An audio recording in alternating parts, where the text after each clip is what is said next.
ہدایت کی کتاب ہے، یہ سائنس کی کتاب نہیں ہے، اس میں سائنسی علوم نہیں ہے۔ مجھے یہ بتائیں کوئی ایسا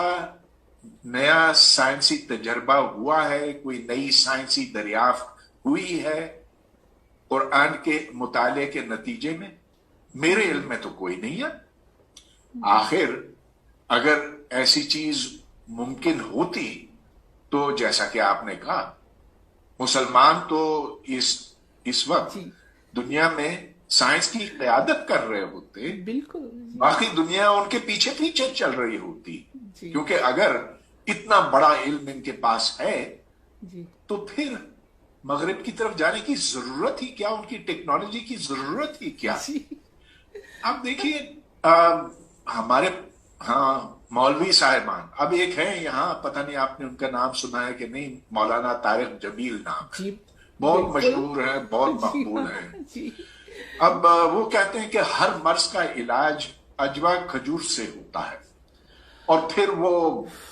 ایک کے بعد ایک حدیثیں سنائے جاتے ہیں کہ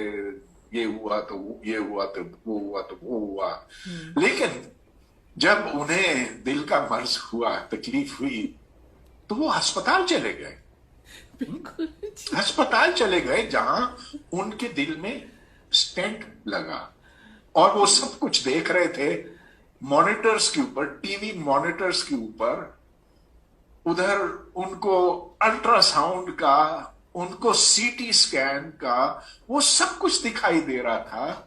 اور اسی لیے تو ہم اعتبار کرتے ہیں نا ان تمام آلات کے اوپر جو سائنس،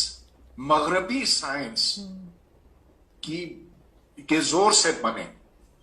اب اگر ان صاحب کو اتنا اعتبار تھا ہے اجوا کھجور پہ، تو اسی پہ وہ بنات کرتے نا، اسی پہ اعتبار کرتے، لیکن نہیں۔ اب دیکھیے یہ منافقت ہے، بہت اس کے زیادہ علاوہ اس کے میرے پاس اور کوئی لفظ ہے ہی نہیں کہ بالکل آپ سادہ لوگوں کو